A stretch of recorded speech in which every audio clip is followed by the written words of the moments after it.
रात के गहरे सन्नाटे को अचानक एक डरावनी चीख ने चीर दिया। पूरा कमरा जैसे हिल उठा। वो काला साया आज फिर उसके करीब था। अंधेरे में भी शिवांगी ने उसकी मौजूदगी महसूस की थी। ये कोई सपना नहीं था, ये हकीकत थी। लेकिन सुनने वाले हमेशा यही कहते वो डरावने सपने देखती है या फिर उसके ऊपर किसी प्रेत आत्मा का साया है। मगर सच्चाई तो शिवांगी ही जानती थी। जो कुछ भी वह देखती थी अपनी आंखों से देखती थी और सच देखती थी। ये कोई भ्रम नहीं था। वो साया और उसके साथ आती वह अजीब सी खुशबू दोनों असल में थी। हर बार जब वह चीखती तो वो साया पीछे हट जाता और वह खुशबू भी हवा में घुलकर गायब हो जाती। इस बार भी ऐसा ही हुआ। उसकी चीख गूंजी और वो साया अंधेरे में कहीं गुम हो गया। शिवांगी का कमजोर जिस्म पसीने से तरबतर बिस्तर पर कांप रहा था। वह बार बार अपने मुंह पर हाथ मारती, खुद को संभालने की नाकाम कोशिश कर रही थी। पा वह हड़बड़ाकर उठ बैठी। आंखें डर से फैली हुई, होठ सूखे, सांसें बेकाबू थी। उसके चीख से पूरा घर दहल गया था। मल्होत्रा साहब जो अपने कमरे में सो रहे थे झटके से उठे और घबराए कदमों से उसकी ओर दौड़ पड़े। उनके भी हाथ कांप रहे थे। शिवांगी बेटा, क्या हुआ? सांस लो। हाँ, ऐसे धीरे। उन्होंने जल्दी से इनहेलर उसके होठों से लगाया। शिवांगी ने लरजते होठ कांपे। कुछ पल बाद उसकी सांसें संभलने लगी, मगर डर की थरथराहट अब भी बाकी थी। मल्होत्रा साहब ने उसे अपनी बाहों में समेट लिया। वह उनके सीने पर सिर रखे बाजुओं से उन्हें कसकर पकड़े थी, मानो डर रही हो कि कहीं वो काला साया फिर लौटकर उसे खींच न ले जाए। जब वह गहरी नींद में थी तभी उसे एक भयानक सपना आया। उसने देखा कि वही काला साया उसे खींचकर एक सुनसान जंगल में ले जा रहा है, जहां चारों ओर सन्नाटा था। ना कोई इंसान, ना कोई आवाज थी। फिर अचानक वह साया उसे एक अंधेरे गहरे कुएं में धकेल देता है। शिवांगी की चीख इतनी तेज थी कि वह खुद अपनी आवाज से चौंक गई। उसकी आंख खुली तो सामने वही काला साया खड़ा था। उसने उसे जागती आंखों से देखा। वह स्पष्ट, पास और उतना ही खतरनाक जितना उसके सपने में था। वह पागलों की तरह चिल्लाने लगी। मल्होत्रा साहब घबराकर उसके पास पहुंचे और माहौल को शांत करने के लिए उसके सर पर हाथ फेरने लगे। बेटा, डरो मत, मैं हूं ना, यहाँ कोई नहीं है, उन्होंने बेहद कोमल आवाज में कहा। लेकिन शिवांगी की सिसकियों में डर साफ झलक रहा था। उसकी आवाज धीमी थी मगर भय से भरी हुई थी। पापा, वो मुझे ले जाएगा। वो मुझे देख रहा था। वो मेरा सपना नहीं था, वो हकीकत थी। उसकी आवाज टूट गई। गले से शब्द निकलना बंद हो गए थे। रो रो कर, चीख चीख कर उसका गला बैठ चुका था। मल्होत्रा साहब का दिल तेजी से धड़कने लगा, लेकिन उन्होंने खुद को संभालते हुए सख्त स्वर में कहा, बस अब बहुत हो गया। हम कल ही डॉक्टर के पास जाएंगे। ये सब तुम्हारा वहम है बेटा, कोई काली परछाई नहीं होती। उन्हें डॉक्टरों की बातें याद आई कि उसे खुले माहौल में भेजना चाहिए, नए दोस्त बनाने चाहिए, तभी उसकी हालत सुधरेगी। मगर यहाँ आने के बाद भी शिवांगी वैसी ही थी। ना किसी से बात करती, ना घर से बाहर निकलती। कॉलेज छोड़ने और लेने दोनों वक्त उसके पापा ही जाते थे। वह अब भी अपने कमरे की दीवारों के बीच कैद थी। शिवांगी ने उनके सीने से लगकर रोते हुए कहा, नहीं, वहम नहीं है पापा, वो मुझसे नफरत करता है। वो हर रात मेरे करीब आता है। आपको नजर क्यों नहीं आता? उसकी आवाज में एक सिरन थी। मल्होत्रा साहब के होठ सूख गए। बेटी के चेहरे पर छाया डर देखकर उनका मन भी कांप उठा। मगर खुद को मजबूत दिखाने के लिए वह गुस्से में बोले, चुप करो शिवांगी, ऐसी बातें मत करो। ये सब बस तुम्हारा वहम है, समझी? सिर्फ तुम्हारा वहम। शिवांगी ने आंसुओं के बीच सिर हिला दिया, पर उसकी आंखों में अब भी एक अजीब सी दहशत थी, जैसे वह किसी ऐसे को देख रही हो जिसे बाकी सबकी नजरें नहीं देख पाती। मोहल्ले वाले उसकी चीखें सुनकर यही कहते कि उस पर किसी बुरी आत्मा का साया है। मल्होत्रा साहब ने उसके बालों पर हाथ फेरते हुए खुद को और उसे तसल्ली देने की कोशिश की, मगर उनके अंदर भी एक अनजाना डर जाग उठा था। आखिर कौन था जो रातों रात उनकी बेटी को यूं डराता है? शिवांगी के सो जाने के बाद उन्होंने पूरे कमरे का बारीकी से जायजा लिया। खिड़की अंदर से बंद थी। दरवाजे पर कोई भी निशान नहीं था। कमरे में किसी के आने का कोई सबूत नहीं मिला। थके हुए वह उसी के बिस्तर के पास बैठ गए और उसके सर को हल्के हल्के थपकने लगे। कुछ ही देर में शिवांगी फिर से गहरी नींद में डूब गई। पर कमरे के सन्नाटों में अब भी कुछ अनकहा अनदेखा सा मौजूद था। सुबह की हल्की रोशनी खिड़की के पर्दों से छनकर कमरे में फैल रही थी। शिवांगी अभी गहरी नींद में थी और मल्होत्रा साहब उसके सिरहाने बैठे चिंतित निगाहों से अपनी बेटी को देख रहे थे। कभी चहकती रहने वाली शिवांगी अब बहुत कमजोर लग रही थी। उसका भरा भरा खूबसूरत चेहरा मुरझा चुका था, जैसे जिंदगी की रौनक उससे धीरे धीरे छिन गई हो। वह अपनी उम्र से कहीं छोटी लगने लगी थी। माँ के गुजर जाने के बाद उसने खुद को 2 साल तक घर की चारदीवारी में कैद कर लिया था। किसी से बात नहीं करती, बाहर नहीं निकलती। बहुत मुश्किल से मल्होत्रा साहब ने उसे उस अंधेरे दौर से निकाला था, लेकिन अब उन्हें लगने लगा था कि वह फिर से उसी गहराई में डूबती जा रही है। अचानक दरवाजा हल्की चरमराहट के साथ खुला। काम वाली रानी झांकती हुई अंदर आई। अपने मालिक को यूं चुपचाप बैठे देखकर कुछ पल ठिठकी रही, फिर धीरे से बाहर निकल गई। पर नाश्ते की मेज पर वह अपनी जुबान रोक नहीं पाई। साहब जी, बुरा ना माने तो एक बात कहूँ, उसने झिझकते हुए कहा, आवाज इतनी धीमी कि बस उनके कानों तक पहुंचे। मुझे तो लगता है मैडम जी किसी प्रेत आत्मा के बस में है, इसी वजह से वो रातों को चीखने लगती है।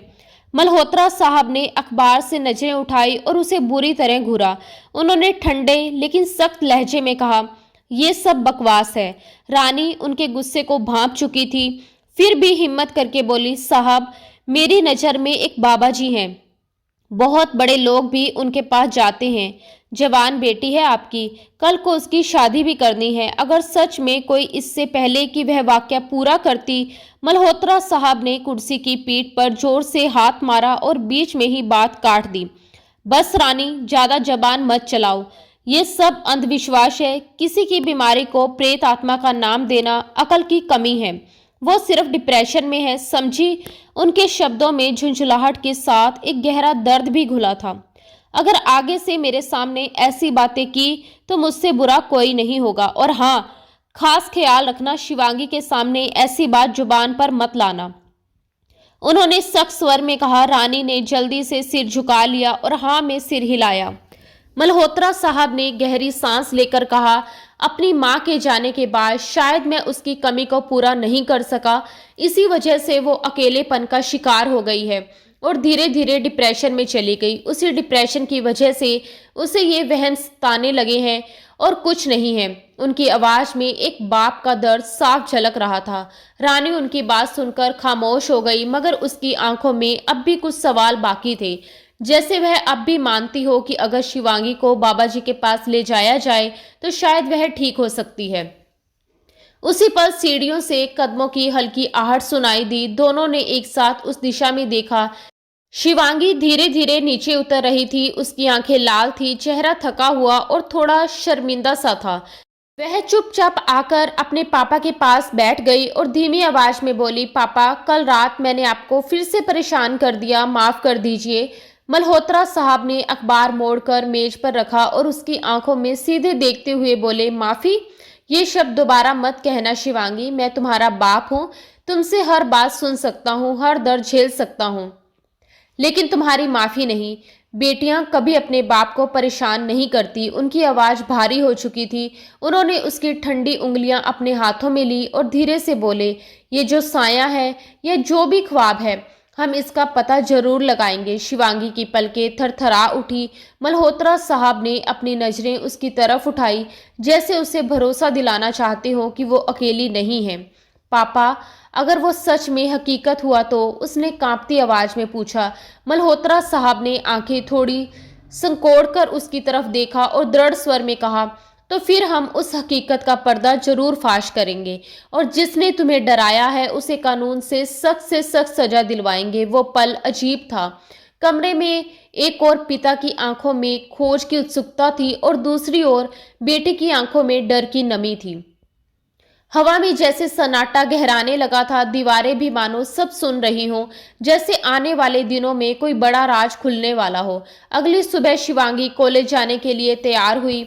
उसने अपनी किताबें बैग में रखी और बालों को जल्दी जल्दी बांधा और धीरे धीरे सीढ़ियां उतर आई। नीचे नाश्ते की मेज पर मल्होत्रा साहब बैठे थे, लेकिन अखबार पर टिकी उनकी नजरें असल में बेटी के चेहरे पर थी। कुछ पल तक वह उसे चुपचाप देखते रहे, फिर सहज लहजे में बोले, शिवांगी, आज तुम्हें कॉलेज अकेले जाना होगा। शिवांगी ने चौंक कर उनकी ओर देखा, फिर खुद की ओर उंगली से इशारा करते हुए पूछा, अकेले? मैं? मल्होत्रा साहब ने अखबार मेज पर रखते हुए उसके पास आकर कहा, हाँ, सिर्फ 10 मिनट का फासला है बेटा, तुम्हें अपने डर पर काबू पाना होगा। मैं चाहता हूं कि तुम खुद को मजबूत दिखाओ, अपने साए के डर से बाहर निकलो। उन्होंने ऐसे सहज ढंग से कहा जैसे कोई मामूली बात हो, मगर उनके शब्दों में एक गहराई थी। वो जानते थे कि ये उसके लिए आसान नहीं होगा, फिर भी उसे कोशिश करनी होगी। शिवांगी ने हल्की हिचक के साथ सिर हिलाया, जी पापा। वह बाहर निकली तो सुबह की हल्की धूप सड़कों पर बिखरी हुई थी, हवा में ठंडक थी और सड़क किनारे दुकानें धीरे धीरे खुल रही थी। शुरू में बाजार का शोर और लोगों की चहल पहल ने उसे थोड़ी हिम्मत दी, लेकिन जैसे जैसे वह आगे बढ़ती गई, रास्ता सुनसान होता गया, उसके कदम धीमे पड़ने लगे। दिल में एक अनजाना डर सिर उठाने लगा। क्या कोई मेरा पीछा कर रहा है? उसने अनायास पीछे देखा, कोई नहीं था। फिर भी उसकी रगों में डर दौड़ गया। उसने चलने की रफ्तार बढ़ा दी। अब उसकी सांसें तेज चल रही थी, दिल धक धक की तरह कानों में गूंज रहा था। पसीना माथे से बहकर गर्दन तक पहुंच गया था। उसने बैग को मजबूती से पकड़ रखा था। अचानक उसने फिर पीछे झांका और तभी एक लंबा सा आदमी चेहरे पर काला मास्क लगाए उसके पास से धीरे धीरे गुजर गया। शिवांगी के कदम मानो जमीन में गड़ गए। वह एक पल के लिए वहीं जम गई।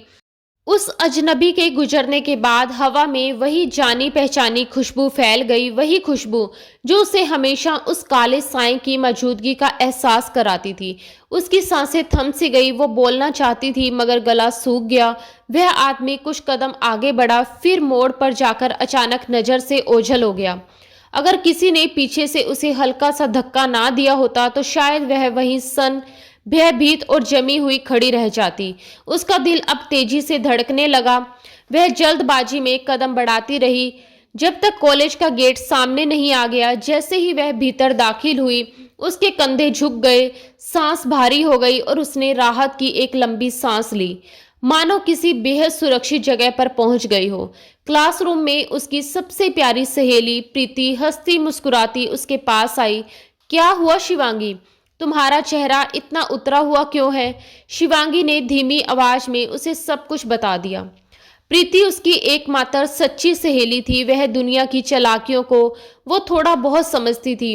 वह उतनी मासूम नहीं थी जितनी शिवांगी थी। प्रीति ने हैरानी से आंखें फैलाई, फिर हल्की मुस्कान के साथ बोली, शिवांगी, तुम्हें अपने पापा पर बोझ डालने की बजाय ये मामला खुद संभालना चाहिए। पुलिस थाने जाओ, थोड़ी सी रिश्वत दो, देखना रिपोर्ट जरूर दर्ज हो जाएगी। शिवांगी ने सादे मन से सिर हिलाया। क्या वाकई ही ऐसा हो सकता है? उसने संकोच से पूछा। हाँ बिल्कुल, ये शहर है शिवांगी, यहाँ सब चलता है, बस तुम कुछ पैसे दे देना। कई बार पर्चा काटने वाले बिना पैसे के फाइल आगे नहीं बढ़ाते। शिवांगी की मासूम आंखों में पहली बार उम्मीद की एक झलक चमकी। उसने मन ही मन तय कर लिया, कल वह ये कदम जरूर उठाएगी। लेकिन उसे ये खबर नहीं थी कि जो इंसान नकाब के पीछे छुपा था वह महज उसका बीता हुआ कल नहीं बल्कि आने वाला तूफान था। वो उसकी हर हरकत पर नजर रखे हुए था और अब खेल शुरू हो चुका था। पुलिस थाने की दीवारों पर एक अजीब सी बोझिल खामोशी छाई हुई थी। बाहर खड़े हवलदार के तंज भरे शब्द अब भी शिवांगी के कानों में गूंज रहे थे। शरीफ घर की लड़कियां ना जाने कहां से पुलिस स्टेशन आ जाती हैं। किसी और ने कहा, शक्ल से तो शरीफ घराने की लगती है, लेकिन अगर सच में शरीफ होती तो यहाँ क्यों आती? वो अपने दुपट्टे को बार बार ठीक कर रही थी। हथेलियों पर पसीने की परत चढ़ चुकी थी। दिल की धड़कनें तेज थी, जैसे हर पल उसका दम घुटने वाला हो। खूबसूरती और मासूमियत कमाल है। कभी ऐसा नजारा देखा है पुलिस स्टेशन में? किसी की आवाज ने उसकी रूह तक हिला दी। आंसू उसकी आंखों में भर आए, पर उसने हिम्मत जुटाई और भीतर चली गई। वो कुर्सी पर बैठकर अपने नाखून चबाने लगी। पुलिस कांस्टेबल उसकी ओर अजनबी और खौफनाक नजरों से देख रहा था।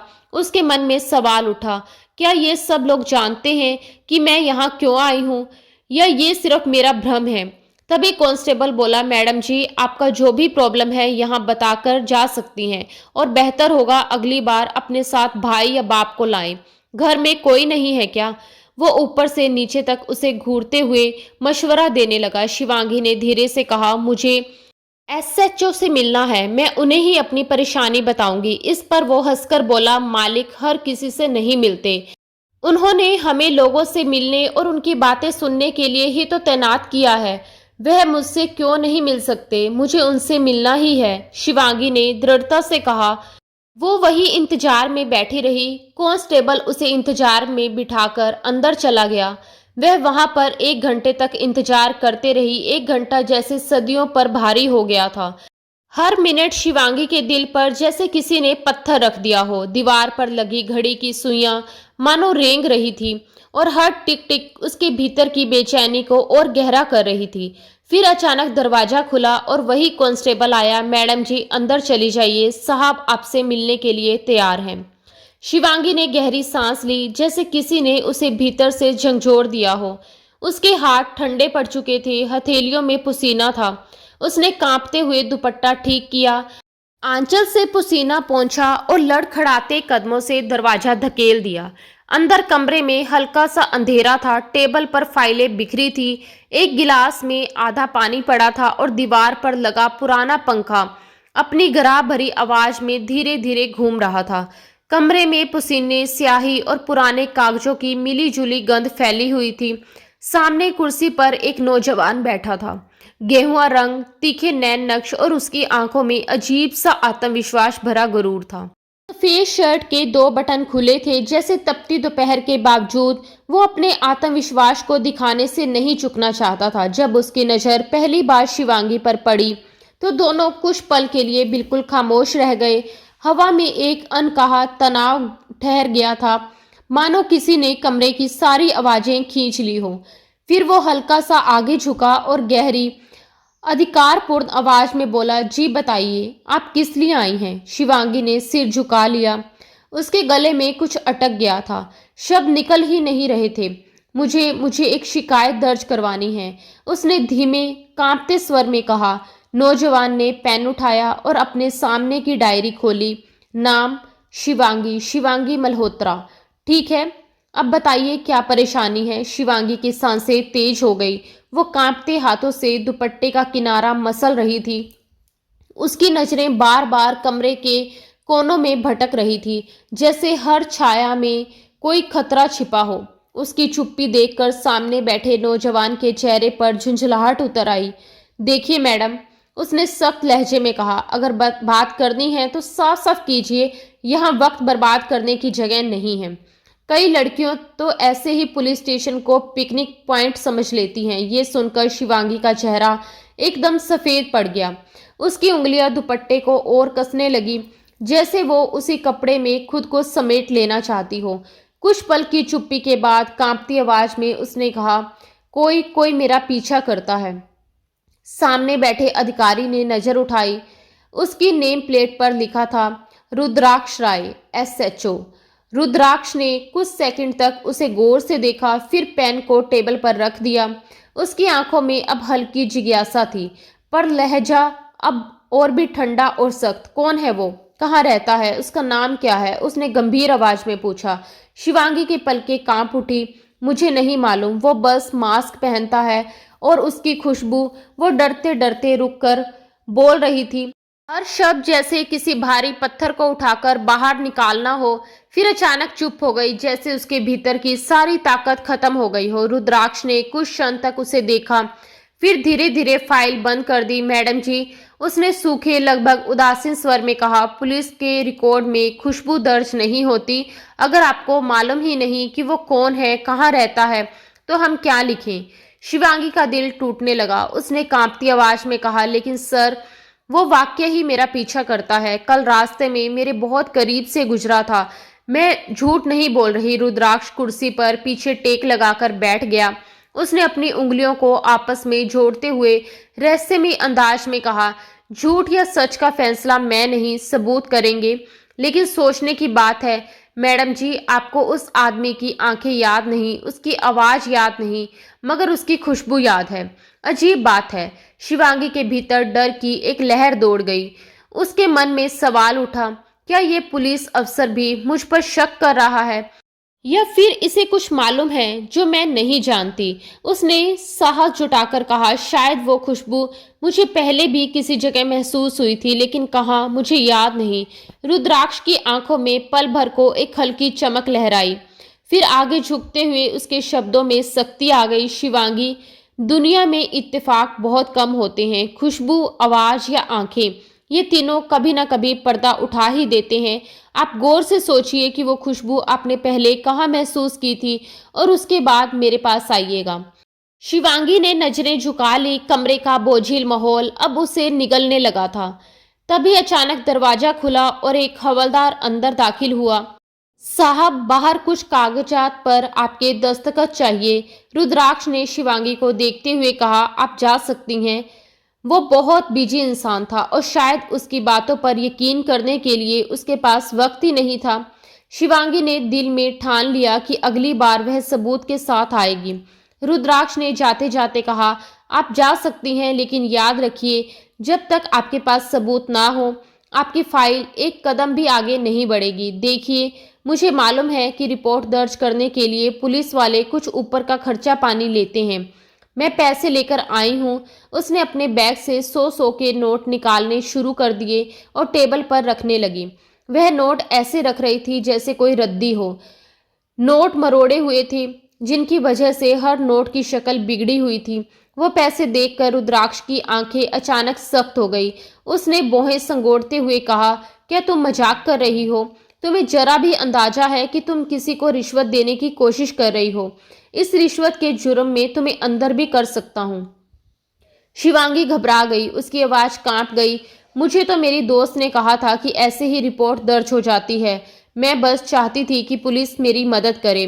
रुद्राक्ष ने ठंडी सांस ली, फिर खींचकर बोला, रिपोर्ट तब दर्ज होगी जब सबूत लेकर आओगी। अभी अपनी ये रद्दी समेटो और यहाँ से चलती बनो। शिवांगी ने चुपचाप सिर हिलाया। दिल में नाउम्मीद और डर का तूफान उमड़ पड़ा। वह बिना कुछ कहे कमरे से बाहर निकल आई। बाहर निकलते ही उसे लगा जैसे पुलिस स्टेशन की दीवारें भी उसका मजाक उड़ा रही हों। हर नजर उस पर टिक गई थी, जैसे सबकी आंखें उसे कसूरवार ठहरा रही हों।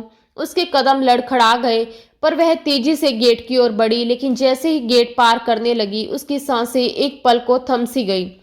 हवा का एक तेज झोंका गुजरा और उसी झोंके के साथ आई वही खुशबू, वही जानी पहचानी महक जो उसे पहले भी कई बार महसूस हुई थी। वह पल भर को पत्थर की मूरत बन गई।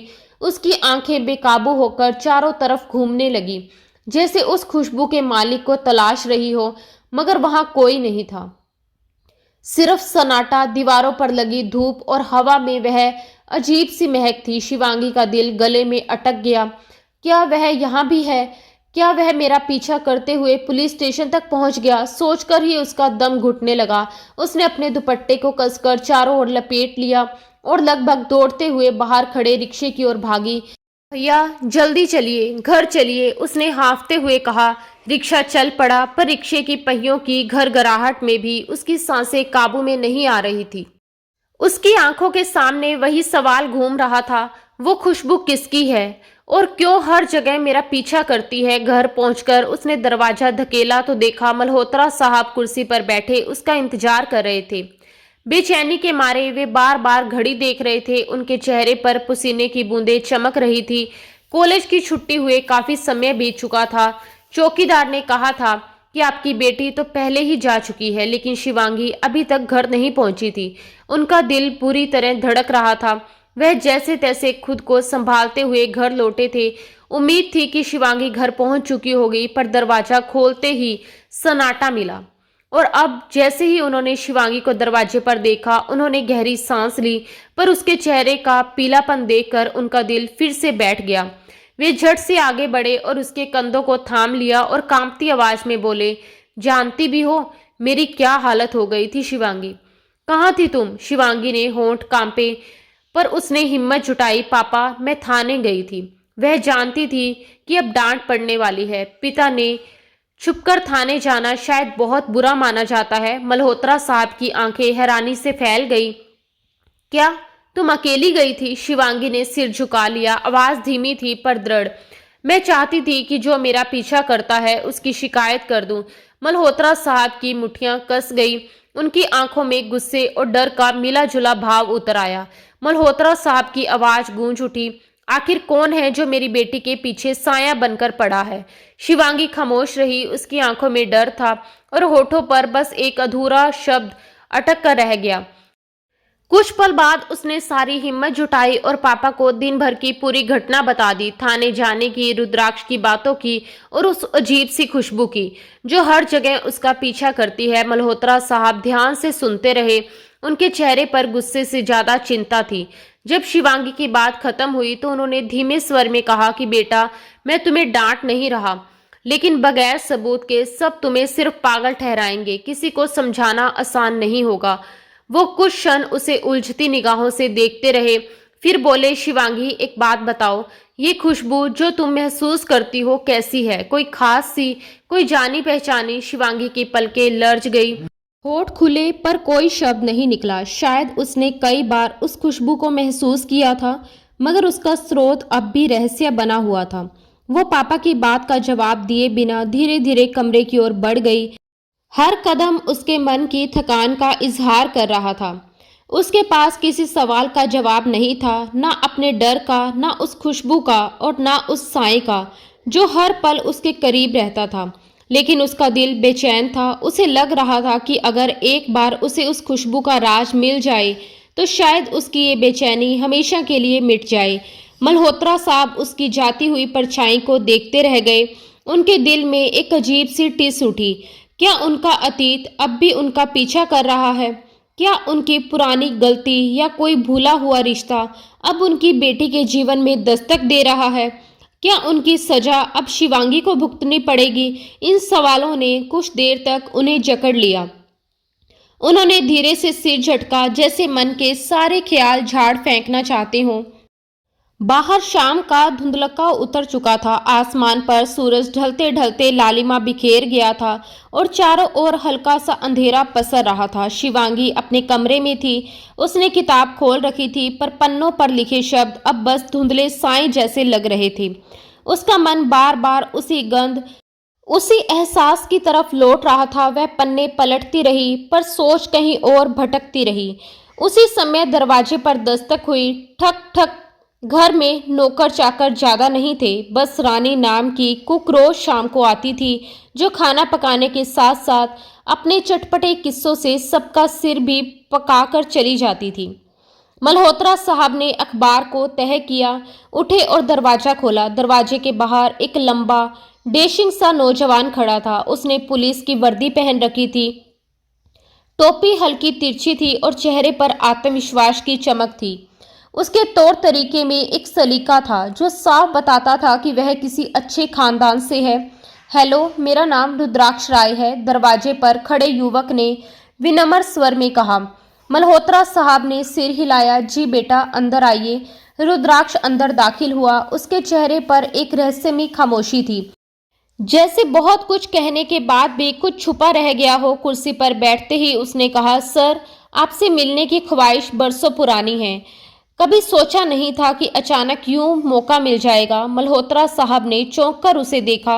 बरसों हो गए थे उन्हें मीडिया की दुनिया छोड़े हुए। अब तो लोग पहचानना भी छोड़ चुके थे। फिर भी ये युवक उनके घर तक पहुंच गया था। रुद्राक्ष को अब भी यकीन नहीं हो रहा था कि वह डरपोक सी लड़की जो थाने में कांप रही थी, इतनी मशहूर और बेखौफ पत्रकार की बेटी हो सकती है, जिसने सच बोलने की कीमत अपनी जिंदगी से चुकाई थी। मल्होत्रा साहब ने हल्का मुस्कुराते हुए पूछा, मुझसे मिलने की ख्वाहिश बेटा? अब तो बरसों बीत गए हैं, मैं तो इस दुनिया से बहुत दूर जा चुका हूँ। रुद्राक्ष ने आदर से कहा, जी सर, लेकिन आप उन पत्रकारों में से हैं जिन्होंने सच की कीमत चुकाई मगर अपनी कलम नहीं बेची। हम जैसे नए लोग आपको अपना रोल मॉडल मानते हैं। मल्होत्रा साहब की आंखों में एक पल को धुंध सी छा गई। उन्होंने गहरी सांस ली। वो वक्त और था बेटा, अब तो मैंने सब छोड़ दिया है। रुद्राक्ष ने झुककर कहा, लेकिन सर, आपका अतीत अब भी जिंदा है। हमने पढ़ा है कि आपने कितने बड़े माफियाओं के पर्देफाश किए, कितनों को बेनकाब किया। अतीत के सारे पल मल्होत्रा साहब की आंखों के सामने तैर गए। हर खबर, हर धमकी, हर सच्चाई जिसे उन्होंने उजागर किया था, उनके चेहरे पर हल्की सी चमक आई, पर तुरंत वह बुझ गई। उन्होंने धीमी आवाज में कहा, हर सच की कीमत होती है रुद्राक्ष, और मैंने वो कीमत अपनी बीवी की जिंदगी से चुकाई है। उसके आखिरी पल में मैंने वादा किया था कि अब सब छोड़ दूंगा, सिर्फ अपनी बेटी के लिए जीऊंगा। कमरे में गहरी खामोशी फैल गई। सिर्फ पंखे की आवाज थी जो उनके दर्द को ढकने की कोशिश कर रही थी। तभी रुद्राक्ष ने अपनी जेब से एक छोटा सा कार्ड निकाला और मेज पर रख दिया। ये कल आपकी बेटी शिवांगी थाने में छोड़ आई थी, उसका आइडेंटिटी कार्ड। इसे वापस करने आया हूँ। मल्होत्रा साहब ने कार्ड उठाया, उस पर नजर पड़ी तो आंखें भीग गई। ये लड़की मेरे दिल का टुकड़ा है, दुनिया से बेखबर, बिल्कुल मासूम। रुद्राक्ष ने गौर से उनका चेहरा देखा, फिर संकोच से बोला, सर अगर बुरा ना माने तो एक बात कहूँ। कहो बेटा, मल्होत्रा साहब ने कहा। रुद्राक्ष धीरे से बोला, मुझे यकीन नहीं होता कि वो आपकी बेटी है। मल्होत्रा साहब ने चौंक कर उसकी ओर देखा, फिर हल्का सा मुस्कुराए। अगर शिवांगी ये सुन लेती तो जरूर बुरा मान जाती। उन्होंने नजरें झुका ली। रुद्राक्ष ने धीमी आवाज में कहा, वो तो बड़ी ही डरपोक सी लड़की है सर, छोटी छोटी बातों पर कांपने वाली। और आप तो वो हैं जिन्होंने बड़े बड़े दरिंदों को बेनकाब किया। मल्होत्रा साहब की नजरें अचानक सख्त हो गई। उन्होंने धीमे लेकिन ठहराव भरे स्वर में कहा, बेटी हमेशा बाप जैसी नहीं होती रुद्राक्ष। मैंने उसे दुनिया की भीड़ से दूर रखा है, उसकी मासूमियत को बचाने की कोशिश की है, मगर शायद यही मेरी सबसे बड़ी गलती थी। उनके होठों पर एक हल्की सी मुस्कान आई, मगर उस मुस्कान में दर्द की रेखाएं छिपी थी। रुद्राक्ष ने गहरी सांस ली और गंभीर आवाज में बोला, शायद सर आपके अतीत का कोई साया अब भी आपका पीछा कर रहा है। ये सुनते ही मल्होत्रा साहब का दिल जोर से धड़क उठा। वे चौंक कर रुद्राक्ष की आंखों में झांकने लगे। तुम ये बात क्यों कह रहे हो? उनकी आवाज में एक साथ गुस्सा और भय दोनों थे। रुद्राक्ष के चेहरे पर लापरवाही थी, लेकिन उसकी आंखों की चमक साफ कह रही थी कि वह कुछ जानता है, शायद बहुत कुछ। उसने शांत स्वर में कहा, सर आपके बारे में बहुत कुछ पढ़ा है मैंने। जिन लोगों को आपने कभी बेनकाब किया था, उनके वारिस, उनके साथी, वो सब अब भी जिंदा हैं। वक्त के साथ लोग बदलते हैं, पर नफरत नहीं। मल्होत्रा साहब की मुट्ठियां भींच गई, आवाज भारी हो गई। अगर मेरा अतीत अब मेरी बेटी तक पहुंच गया तो मैं उन लोगों को कभी माफ नहीं करूंगा। कमरे में कुछ पल के लिए सन्नाटा छा गया। फिर रुद्राक्ष धीरे से उठा, अपना कोट ठीक किया और दरवाजे तक पहुंचकर ठहर गया। पीछे मुड़कर उसने गंभीर स्वर में कहा कि सर, अगर कभी आपको लगे कि ये साया आपके बहुत करीब है तो मुझे जरूर याद कीजिएगा। शायद किस्मत ने मुझे इसी दिन के लिए आपके दरवाजे पर भेजा है। इतना कहकर वह चला गया, अपने पीछे नई सोच और पुरानी फिक्र छोड़ते हुए। मल्होत्रा साहब लंबे समय तक वहीं बैठे रहे। उनके भीतर अजीब सी बेचैनी उतर आई थी। बीते जमाने के सारे केस और चेहरे, वो नाम, सब दिमाग में घूमने लगे। उन्होंने मेज पर रखे शिवांगी के पहचान पत्र को उठाया और देर तक उसे देखते रहे। उनके मन में सवाल गूंज रहा था, क्या सच में मेरा अतीत अब मेरे वर्तमान पर फैल चुका है? दोपहर के खाने पर उन्होंने शिवांगी की ओर देखकर सहज लहजे में कहा, शाम को तैयार रहना, हम बाहर घूमने चलेंगे। शिवांगी के हाथ अचानक थम गए। बाहर? लेकिन क्यों पापा? उसके हाथों से नैपकिन फिसलकर प्लेट में गिर गया। उसकी आंखों में वही पुराना डर लौट आया था। मल्होत्रा साहब ने उसका डर महसूस तो किया, मगर चेहरे पर जाहिर नहीं होने दिया। हंसते हुए बोले, अरे भाई, कितने दिन हो गए हम दोनों बाप बेटी साथ में कहीं नहीं गए। शाम को बाहर चलेंगे, होटल में खाना खाएंगे और फिर आइसक्रीम भी खाएंगे। वो उसे सहज और खुश देखने की कोशिश कर रहे थे। कुछ पल के लिए शिवांगी के चेहरे पर मुस्कान आई, पर तुरंत वह गायब हो गई। उसकी जगह फिर वही डर लौट आया। नहीं पापा, मैं नहीं जाना चाहती, आप आइसक्रीम घर पर ही ले आइए। मल्होत्रा साहब ने बनावटी उदासी के साथ कहा, ठीक है बेटा, अगर तुम नहीं चलोगी तो मैं अकेले ही आइसक्रीम पार्लर चला जाऊंगा। अकेले बैठकर खाऊंगा और सोचूंगा, काश मेरी बेटी भी साथ होती। उनके चेहरे पर उदासी का रंग ऐसा था कि शिवांगी का दिल पिघल गया। उसने तुरंत कहा, नहीं पापा, आप अकेले मत जाइए, मैं चलूंगी आपके साथ। मल्होत्रा साहब के होठों पर सच्ची मुस्कान लौट आई। वो यही तो चाहते थे कि शिवांगी अपने डर से बाहर निकले, जिंदगी से दोबारा जुड़े। खाना खाकर वो कुछ काम के सिलसिले में बाहर चले गए, जबकि शिवांगी बेचैनी में अपने कमरे में चली आई। कमरे की दीवारों पर शाम की हल्की रोशनी थी, लेकिन उसके मन के भीतर अब भी अंधेरा पसरा हुआ था। वही अनजाना साया, वही खुशबू, वही डर जो उसे चैन से बैठने नहीं देता था। उसकी जिंदगी बस घर से कॉलेज, कॉलेज से घर और फिर बाकी दिन हॉल से कमरे और कमरे से हॉल तक सीमित रह गई थी।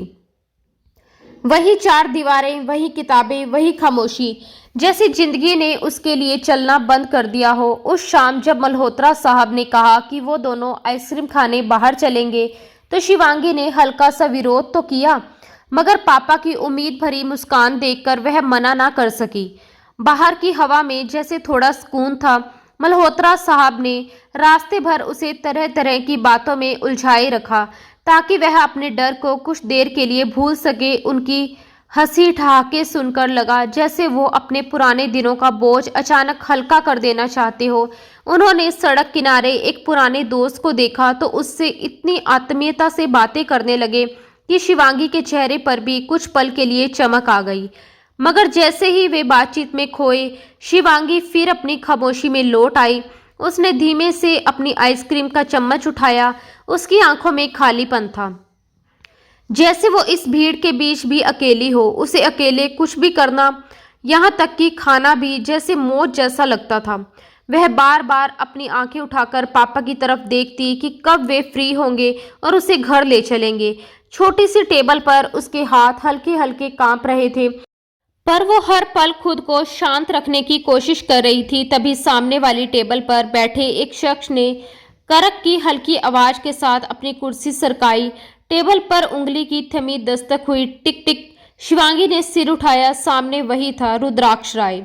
उसका चेहरा देखते ही उसके भीतर डर की लहर दौड़ गई।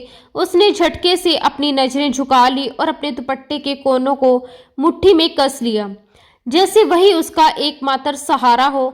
रुद्राक्ष की मुस्कुराहट गहरी हो गई।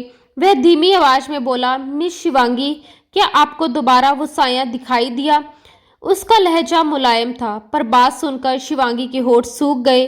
वह बेमुश्किल बोली, वो हर रोज नहीं आता, लेकिन जब भी आता है तो मुझे ऐसे देखता है जैसे मुझे निगल जाएगा। उसकी नजरें मुझे दहशत में डाल देती है। वो मुझे नुकसान पहुंचाना चाहता है।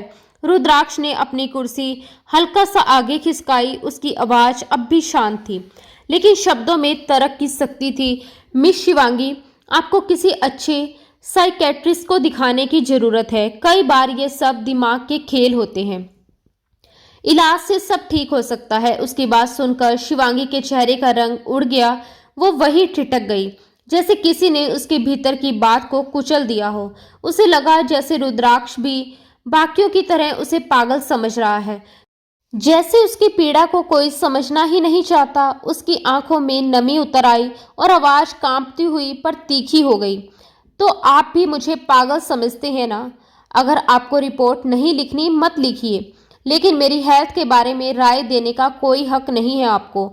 उसने चम्मच टेबल पर रख दिया और उसकी आंखों में ऐसी आग जल उठी जिसमें डर भी था और बगावत भी थी। रुद्राक्ष पल भर के लिए खामोश रह गया।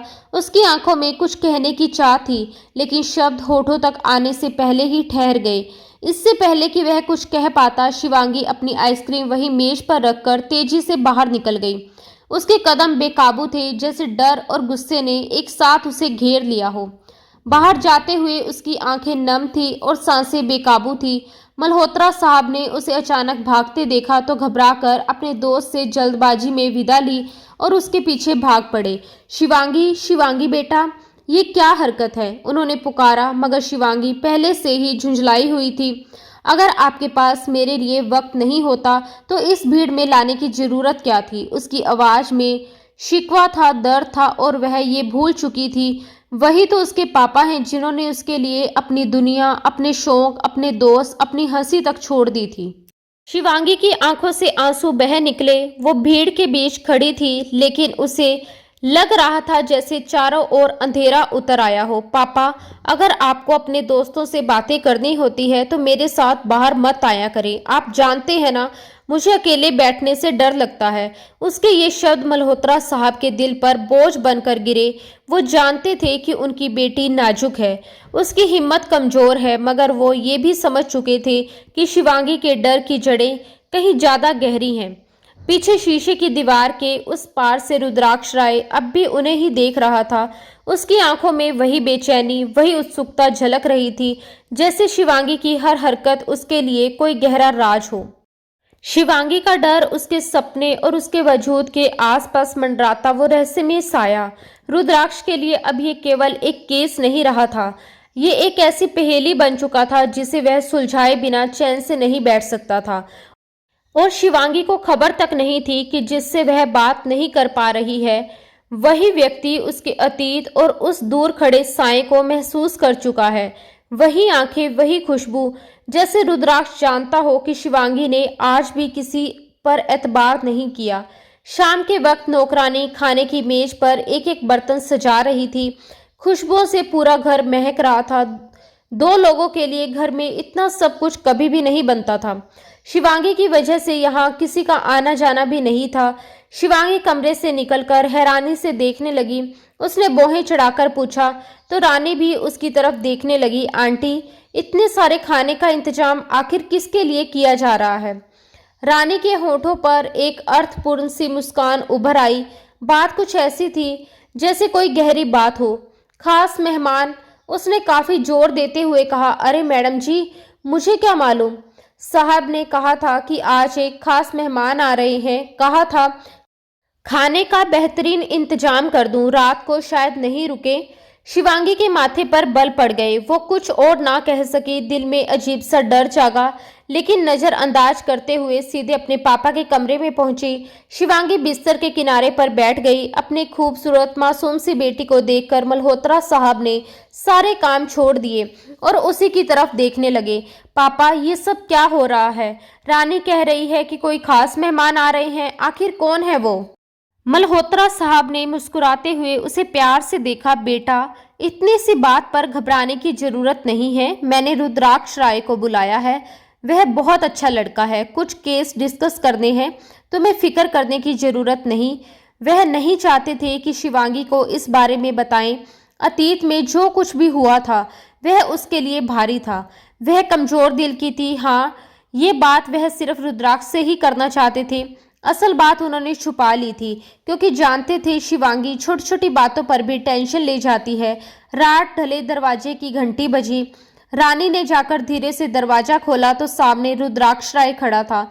उसके हाथ में एक ताजा तोड़ा हुआ फूल था, जिसकी पंखुड़ियों से एक अनोखी, लगभग सम्मोहक खुशबू उठ रही थी। ये कोई साधारण खुशबू नहीं थी। उसमें कुछ ऐसा था जो हवा में घुलते ही वातावरण को बदल देती थी। उसी वक्त शिवांगी सीढ़ियों से नीचे उतर रही थी। जैसे ही वह उस खुशबू की लहर से टकराई, उसका पूरा अस्तित्व थम सा गया। उसका चेहरा सफेद पड़ गया, होठ सूख गए और हाथ हल्के से कांपने लगे। उसकी आंखों में डर उतर आया था। उसने घबराई हुई निगाहों से रुद्राक्ष की ओर देखा। वही चेहरा, वही आंखें, वही अनजानी अनुभूति थी, जैसे उसे किसी पुराने डर ने फिर से घेर लिया हो। यही है वो खुशबू पापा, यही है वही साया। उसकी आवाज कांपी और कमरे में एक पल के लिए सन्नाटा छा गया। मल्होत्रा साहब घबराकर तुरंत अपनी बेटी के पास पहुंचे और उसे संभाला। रुद्राक्ष के चेहरे पर भी उलझन की एक हल्की सी लकीर उभर आई। वह दूसरी बार इस घर आया था और अब आते ही ये दृश्य, वह क्षण भर को स्तंभ रह गया। मल्होत्रा साहब ने संजीदगी से कहा, बेटा बुरा मत मानना, कभी कभी शिवांगी को ऐसे दौरे पड़ जाते हैं। रुद्राक्ष थोड़ा आगे बढ़ा और आवाज में चिंता थी। शिवांगी, आपके लिए फूल तो मैं अपने गार्डन से तोड़कर लाया था। अगर इससे आपको तकलीफ हुई हो तो मैं माफी चाहता हूँ। मल्होत्रा साहब ने उसे इशारे से रोकते हुए रानी को बुलाया। रानी, शिवांगी को ऊपर कमरे में ले जाओ। फिर रुद्राक्ष से बोला, इसमें तुम्हारा कोई कसूर नहीं है बेटा, तुम्हें शर्मिंदा होने की जरूरत नहीं। ये अक्सर यूं ही घबरा जाती है। शिवांगी को बड़ी मुश्किल से ऊपर ले जाया गया। उसकी सांसें अब भी तेज थी, चेहरे पर डर की झलक बाकी थी। वहीं नीचे बैठे रुद्राक्ष की आंखें अनायास उस दिशा में उठी जहां वह अभी अभी गई थी। कुछ तो था उस लड़की में, कोई अनकही गहराई, कोई रहस्य जो आम नहीं था बल्कि बहुत खास था। रुद्राक्ष ने फिर धीरे से अपनी नजरें झुकाई और संजीदा स्वर में बोला, अंकल, मैंने काफी जांच पड़ताल की, सारे सबूत जुटाए, लेकिन कोई ठोस सुराग नहीं मिला। ऐसा कोई इंसान नहीं है जो शिवांगी का पीछा कर रहा हो। ऊपर से सब कुछ सामान्य दिखता है, लेकिन उसका डर सचमुच असली है। आज की घटना ने यह साबित कर दिया। मुझे अंदाजा नहीं था कि इस फूल की खुशबू से वह इतनी बेचैन हो जाएगी। मैं तो बस एक छोटा सा तोहफा लाया था, पर लगता है मैं ही विलन बन गया। मल्होत्रा साहब ने गहरी सांस ली। चेहरे पर थकान की परतें और सोच की लकीरें साफ झलक रही थी। मैं खुद भी अब थक चुका हूँ रुद्राक्ष बेटा। कभी लगता है कि ये सिर्फ उसका वहम है, तो कभी लगता है कि सचमुच कोई साया है जो हमारे अतीत से हमें पीछा कर रहा है। लेकिन मैं अपनी बेटी को इस कैद से बाहर निकालना चाहता हूँ और निकाल कर ही दम लूंगा। कुछ पल दोनों के बीच सन्नाटा पसरा रहा। फिर रुद्राक्ष ने धीमे स्वर में कहा, अंकल, अगर आप बुरा ना माने तो मैं शिवांगी से दोस्ती करने की कोशिश करना चाहूँगा। उसे नए लोगों से बातचीत की जरूरत है। मल्होत्रा साहब के होठों पर एक हल्की मुस्कान उभर आई। दिन के हादसे को याद करते हुए वे बोले, दोस्ती? हाँ, पर इतनी आसान नहीं बेटे। वो तुम्हें इतनी जल्दी कबूल नहीं करेगी, लेकिन अगर तुम सच में चाहते हो तो कोशिश करके देख सकते हो। उनकी आवाज में छुपा हुआ अर्थ था, जैसे किसी परीक्षा की इजाजत दी जा रही हो या शायद कोई उम्मीद जताई जा रही हो। रुद्राक्ष ने सिर हिलाया, मगर उसकी आंखों में सिर्फ सहानुभूति नहीं थी, वहां उत्सुकता थी, आकर्षण था और एक अनकहा रहस्य जो अब उसके मन को अपनी तरफ खींच रहा था। उस दिन रुद्राक्ष के आने के बाद कई दिन गुजर गए, मगर उसका मन अब चैन से नहीं रह पा रहा था। न जाने क्यों वह बार बार शिवांगी से मिलने की चाह में खो जाता था।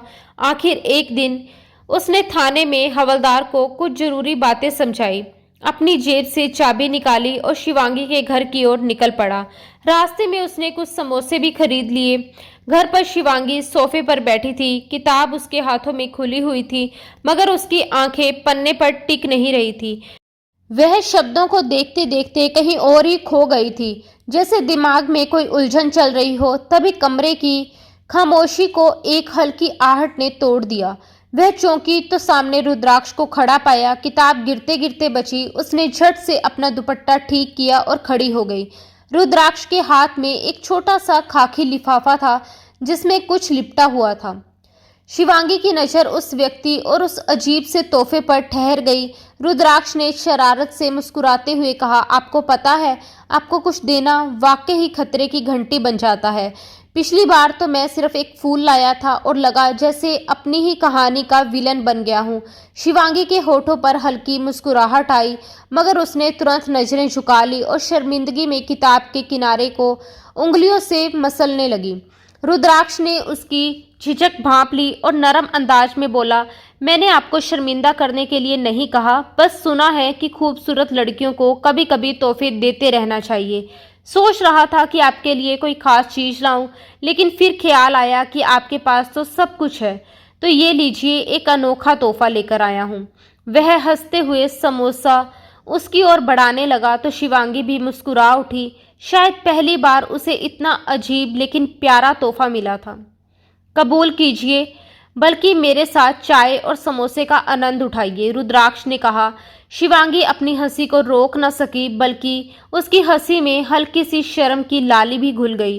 वह धीरे से बोली, आपका अंदाज वाकई ही अजीब है। क्या आप लड़कियों से हमेशा ऐसे ही बातें करते हैं?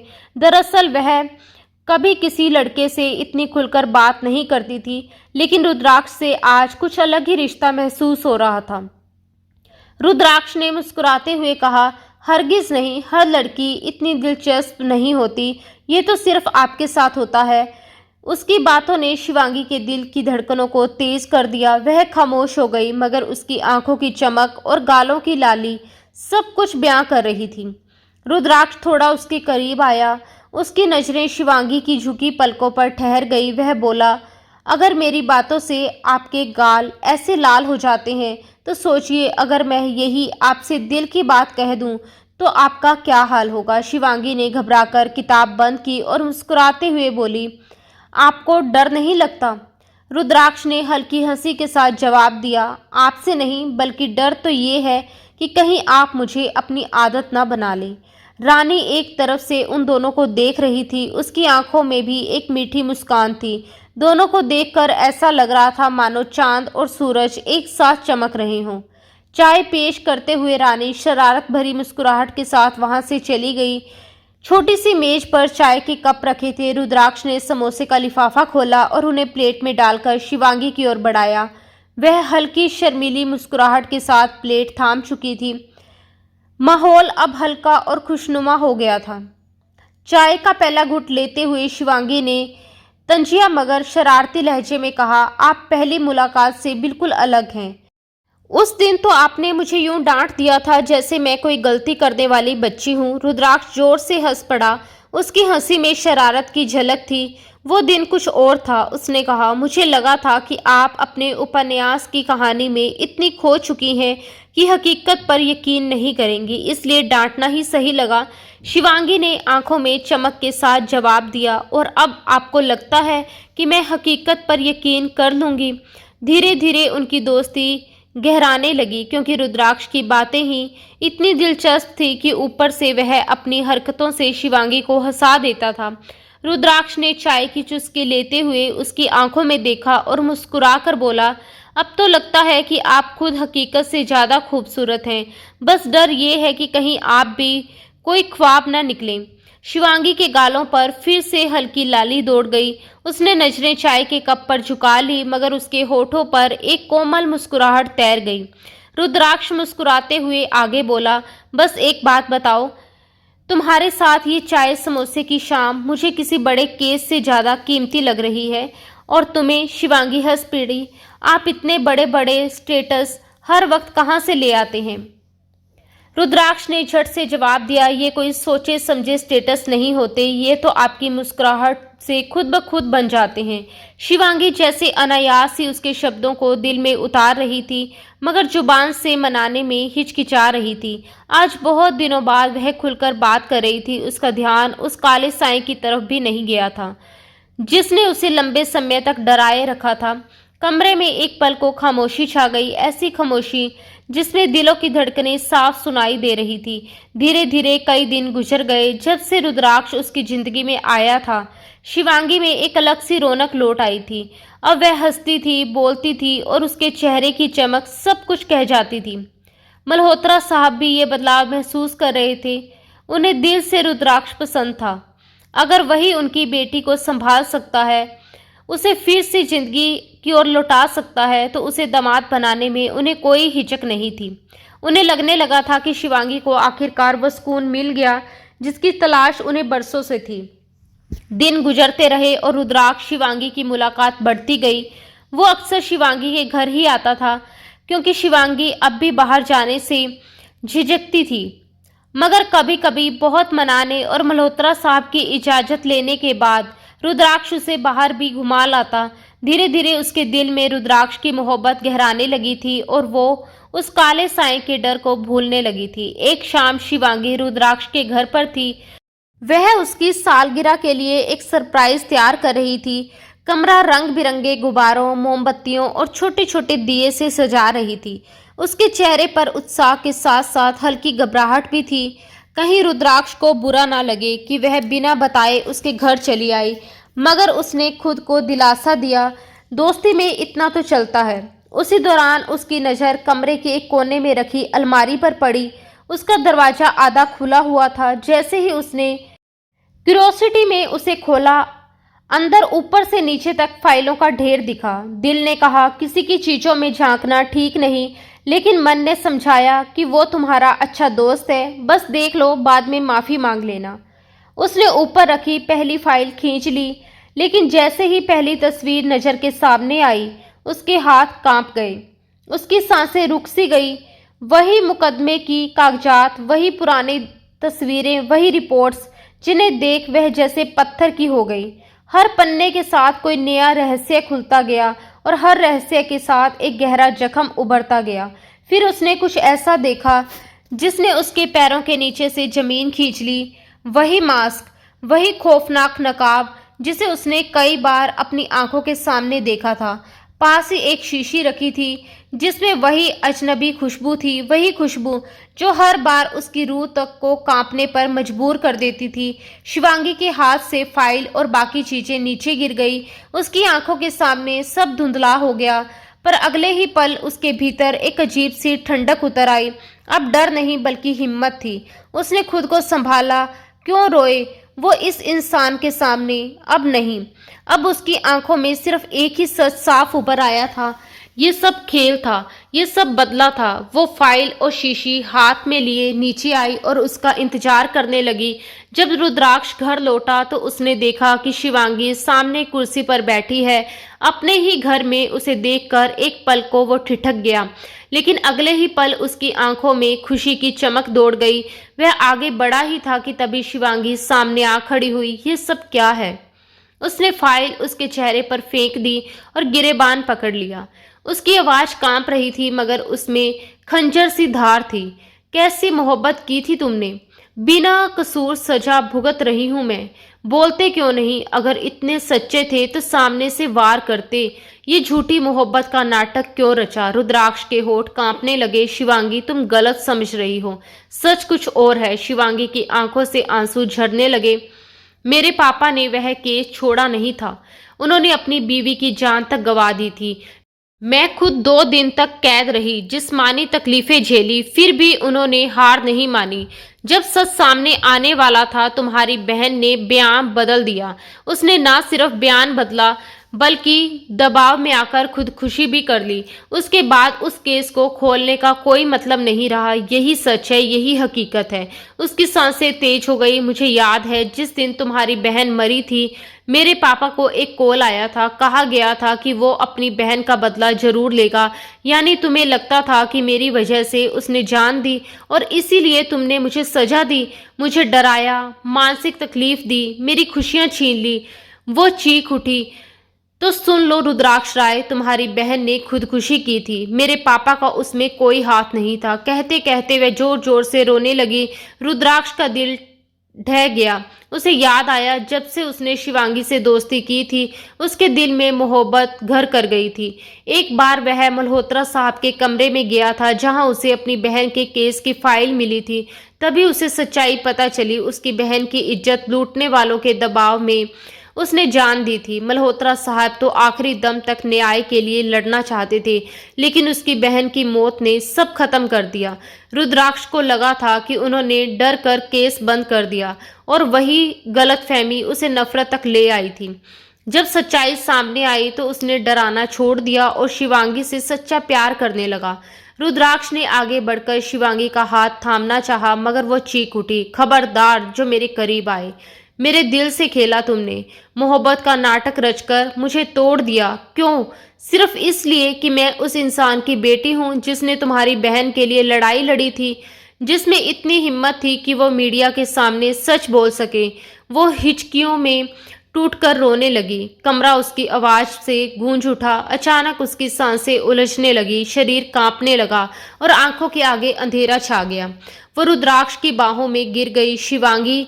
रुद्राक्ष ने घबराकर उसे थाम लिया और तेजी से कार की ओर भागा। उसका दिल बुरी तरह से डर चुका था। अस्पताल के गलियारे में उसकी जुबान पर बस एक ही बात थी, भगवान इसे कुछ मत होने देना, मैं सब कुछ खो दूंगा। डॉक्टरों ने बताया कि शिवांगी को नर्वस ब्रेकडाउन हुआ है। मानसिक दबाव अपनी हद पार कर चुका था। कांपते हाथों से रुद्राक्ष ने मल्होत्रा साहब को फोन किया और सब कुछ बता दिया, शिवांगी की हालत और सच्चाई दोनों के बारे में। कुछ देर की खामोशी के बाद मल्होत्रा साहब पहुंचे। उनकी आंखों में गुस्सा और दुख दोनों था। उन्होंने सख्त आवाज में कहा, आज के बाद मुझे अपनी शक्ल मत दिखाना। तुमने मेरी बेटी को तोड़ दिया रुद्राक्ष। तुमसे बढ़कर दुश्मनी कोई नहीं कर सकता। मल्होत्रा साहब के ये शब्द रुद्राक्ष के लिए आखिरी फैसला थे। उन्होंने उस पर भरोसा किया, अपनी लाडली बेटी को उसके करीब किया, और आज वो पूरी तरह हार गए।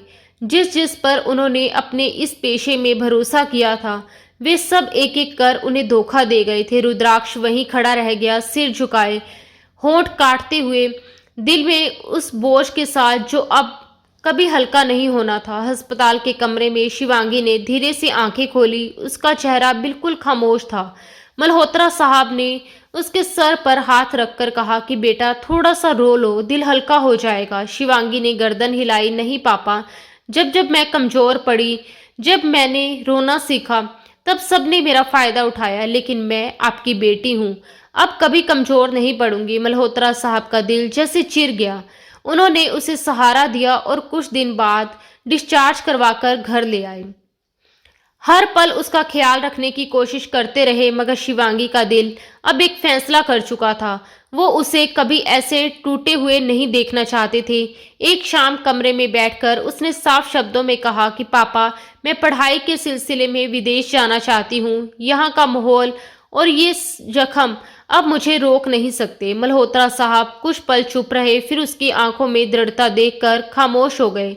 उसी शाम शिवांगी ने एक संदेश रुद्राक्ष को भिजवाया। वो आया, बेचैनी उसके चेहरे पर साफ झलक रही थी। शिवांगी ने सुकून भरे लहजे में कहा, जाओ, मैंने अपनी माँ के सदके तुम्हें माफ कर दिया। जिस गलतफहमी में मेरे साथ खेल चुके हो, उसके सदके माफ किया, और उस बुरे साए के सदके भी माफ किया जो अब कभी मेरा पीछा नहीं करेगा। लेकिन आइंदा अपनी जिंदगी में मुझे मुंह मत दिखाना। रुद्राक्ष की आंखें भर आई। उसने उसका हाथ थामते हुए कहा, मैं तुम्हें दिल से चाहता हूँ शिवांगी। ये मोहब्बत झूठी नहीं थी, मैंने हकीकत छिपाई, लेकिन मेरा इरादा कभी तुम्हारे साथ खेलने का नहीं था। शिवांगी का लहजा पत्थर जैसा सख्त था। मुझे इस बात पर भरोसा नहीं। रुद्राक्ष ने आंखें बंद कर गहरी सांस ली और दर्द भरे स्वर में कहा, मैं तुम्हें भरोसा दिलाकर रहूंगा शिवांगी, चाहे मेरी पूरी उम्र गुजर जाए, मैं तुम्हारा इंतजार करूंगा। शिवांगी ने आखिरी बार रुख मोड़कर उसे देखा। वो बड़ी मुश्किल से खड़ी थी और उसके भीतर इतनी हिम्मत नहीं थी कि वह रुद्राक्ष से नजरें मिला सके। उसने धीरे से कहा, जिंदगी के किसी हिस्से में शायद सोचूंगी कि तुम्हें माफ करके अपनी जिंदगी तुम्हारे साथ गुजारनी है या नहीं, लेकिन तब तक मत आना मेरे सामने। ये शब्द हवा में तीर की तरह गूंजते रहे।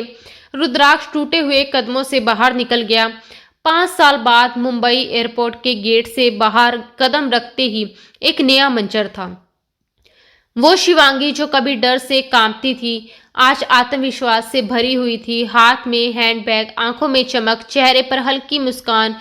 भीड़, हॉर्न, अफरा तफरी, अब कुछ भी उसे परेशान नहीं करता था। और सामने इंतजार में खड़ा था रुद्राक्ष। 5 साल, हर दिन हर रात उसने माफी मांगी थी। अपनी सच्चाई साबित करने के बाद आखिरकार वह उसका भरोसा जीत चुका था। भीड़ में उनकी नजरें मिली और पल भर को वक्त थम गया। इन 5 सालों में रुद्राक्ष और भी परिपक्व और भी खूबसूरत लग रहा था। वही शिवांगी अब 25 की थी, समझदार, आत्मनिर्भर और पहले से कई ज्यादा मजबूत। शिवांगी मुस्कुराई, 5 साल बाद भी आप वहीं खड़े हैं जहां मैंने आपको छोड़ा था। रुद्राक्ष की आंखों में नमी थी, होठों पर हल्की मुस्कान। नहीं शिवांगी, 5 साल पहले मैंने बस एक कदम बढ़ाया था तुम्हारी तरफ। शिवांगी ने पल भर को नजरें झुका ली, फिर धीमे स्वर में कहा, अभी विश्वास बाकी है, मगर दिल को मनाने की गुंजाइश शायद रह गई है। रुद्राक्ष ने धड़कते दिल से कहा, मैं चाहता हूँ बाकी जिंदगी यही गुंजाइश भरने में गुजर जाए, तुम्हारा साथ। शिवांगी ने मुस्कुराकर उसका हाथ थाम लिया। इन 5 सालों में जिस तरह हर रात रुद्राक्ष ने उसे फोन करके अपनी गलतियों की माफी मांगी थी, वो सब अब यादों में बदल चुका था। वो आज भी उसी मोड़ पर खड़ा था जहां शिवांगी उसे छोड़कर गई थी, लेकिन अब वक्त ने सब बदल दिया था। शिवांगी ने उसका वादा पूरा कर दिया और रुद्राक्ष ने उसका इंतजार। उसके हाथ का स्पर्श महसूस करते ही रुद्राक्ष ने बेकरारी से उसके हाथों को अपने होठों से छू लिया। Thank you so much Shivangi, मुझे जिंदगी का इतना बड़ा सरप्राइज देने के लिए। शिवांगी हल्के से मुस्कुराई और उसके साथ आगे बढ़ गई जहां खुशियों का नया सवेरा उन दोनों का इंतजार कर रहा था। तो दोस्तों, आज की हमारी कहानी आपको कैसी लगी हमें कमेंट में ज़रूर बताइए। अगर आपको कहानी पसंद आई हो तो लाइक का बटन दबाना मत भूलिए। और हाँ, ऐसी रोमांटिक दिल को छू लेने वाली कहानियों के लिए हमारे चैनल को सब्सक्राइब कर लें और बेल आइकन को भी दबा दें ताकि आप हर रोज़ नई कहानी मिस ना करें। हम जल्द ही फिर मिलेंगे एक नई और रोमांटिक कहानी के साथ। तब तक खुश रहिए, प्यार फैलाते रहिए और अपने खास लोगों के साथ हर पल का आनंद लीजिए। धन्यवाद दोस्तों। राधे राधे।